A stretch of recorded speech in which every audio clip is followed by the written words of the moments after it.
મારું નામ કાળુભાઈ વઘાસિયા, ગામ અમરેલી. 8-10 મહિના પહેલાં ત્યાં અમરેલી બતાવેલું તો યુરિનમાં દાહ થતો, ત્યાં ટીકડી આપી તે સાંજે પીવાની, ફરક ન પડતો. શાળામાં દવા લેતા એમને કે એસિડિટી છે, કદાચ એવું હોય છે. મારો સન અહીંયા અમદાવાદ રહે છે તો કે આપણે અભિષેક સાવલિયાને બતાવી જોઈએ, એટલે એની હોસ્પિટલ લઈ ગયા. એણે માર્કિંગ કર્યું કે આમાં પ્રોસ્ટેટ ગાંઠ છે, એની મોટી થઈ ગયેલી છે. સ્ટેપ બાય સ્ટેપ આપણે બધાએ લઈએ.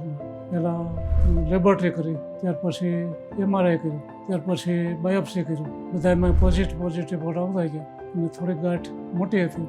એટલે પછી મને એણે સલાહ કરી ભાઈ કેડીમાં જઈ અને ત્યાં દર્શન શાહ અને અભિષેક સાવલિયાની ટીમ યુરોલોજીસ્ટ એની બધી સેવા જોઈ અને ખરેખર કામ ટીમ સારી કરતી હતી. નારે ડૉક્ટર વિપુલ ટીલવા રોબોટિક સર્જન કરે છે, એટલે રોબોટિક કરવાથી ઘણા ફાયદા થાય એમ જેવા કે બ્લડિંગ ઓછું થાય, વહેલા આરામ મળે અને ચોક્કસ કામ થાય. કારણ કે અહીંયા આપણે હાથે કરીએ એનાથી 10 ગણું મોટું દેખાય, એટલે ચોક્કસ કામ થઈ શકે. એટલે મેં ઓપરેશન કરાવ્યું અને એમાં તો 4-5 દિવસ રોકવા પડે. એટલે 3 દિવસમાં મને આજે ડિસ્ચાર્જ કરી દે છે અને ઘણું સારું છે. અને એનો સ્ટાફ વિવેકી, વિનય અને સૌમ્ય બધો સ્ટાફ હસમુખ, જ્યારે કહો ત્યારે આપણે હાજર રહી અને આનંદથી, કોઈને માથે નિશ્ચિત ચહેરો નહીં દેખાય.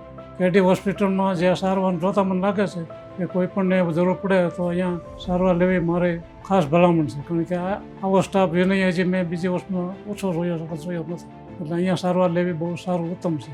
એટલે આ રીતે જે કામ થયું એની હિસાબે દર્શન શાહ અને ડૉક્ટર વિવેક સાવલિયા અને મેનેજમેન્ટનો હું ખૂબ ખૂબ આ તકે આભાર માનું છું.